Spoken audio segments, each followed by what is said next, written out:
महत्त्वाचा क्षण आहे हा अप्रतिम. आता लेझिम खेळलं गेलं आहे. या ठिकाणी महिला वर्ग, पुरुष वर्ग आणि बाल कलाकार या सर्वांनी अप्रतिम असं लेझिम खेळलं गेलं आहे. आपण बघू शकता या ठिकाणी आता पालखी थांबली आहे. बघा या ठिकाणी पालखी थांबली आहे.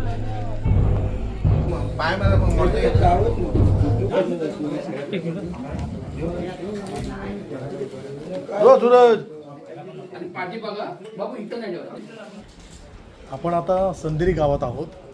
दुपारचं जेवण आता पालखीवाले जेवत आहेत. या बघा अप्रतिम असं सुंदर जेवण, सुबक जेवण यांनी आज दुपारी आपल्याला जेवण दिलेलं आहे. भोजन ही पालखी इथे ठेवलेली आहे.